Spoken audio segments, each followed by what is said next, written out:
Saudara-saudari terkasih, salam jumpa kembali dalam Lilin Sabda edisi hari Sabtu. Kita akan merenungkan Injil Lukas bab 10 ayat 17 sampai ayat 24.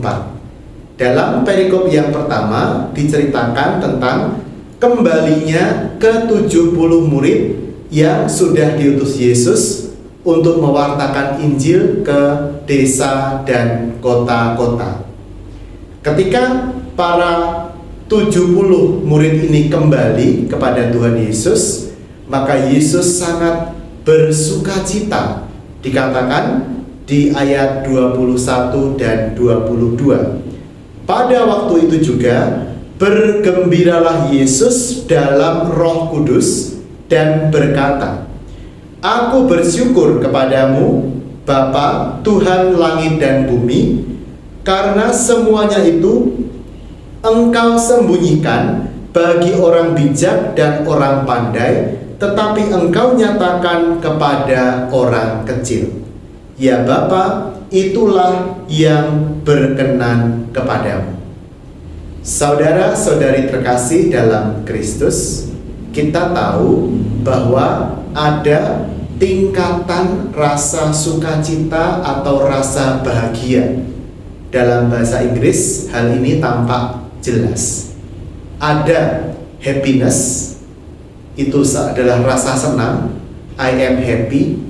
Misalnya, saya senang karena saya makan es krim favorit saya. Itu adalah level terbawah, happiness. Nah, di atas happiness itu ada yang namanya joy.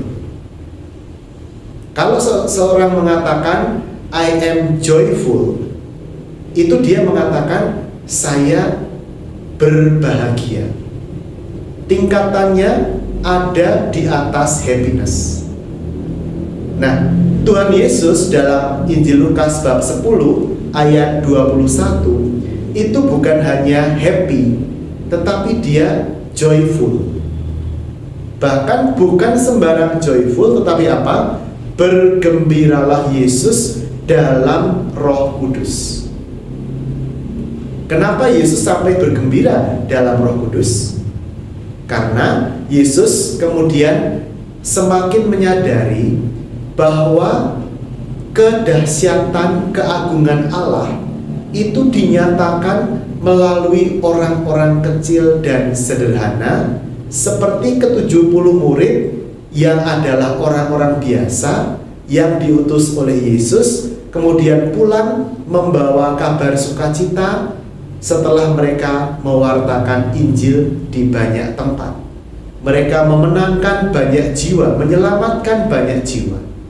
Padahal mereka bukanlah orang-orang ahli agama seperti ahli Taurat dan orang-orang Farisi. Para murid Yesus adalah orang-orang biasa seperti kita.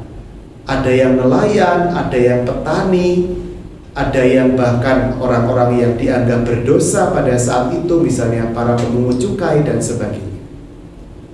Maka saudara-saudara yang terkasih dalam Kristus, kita bisa bertanya kepada diri kita sendiri, apakah kita dalam hidup kita sibuk mencari happiness level terbawah, atau kita bersama Yesus kita mau naik kelas, kita mencari hal-hal yang joyful, yang membawa kebahagiaan hati, yang ada tantangannya, ada perjuangannya, tetapi walaupun mengalami perjuangan, penolakan dan sebagainya, hal itu membawa kita kepada sebuah kebahagiaan, sukacita dalam Roh Kudus.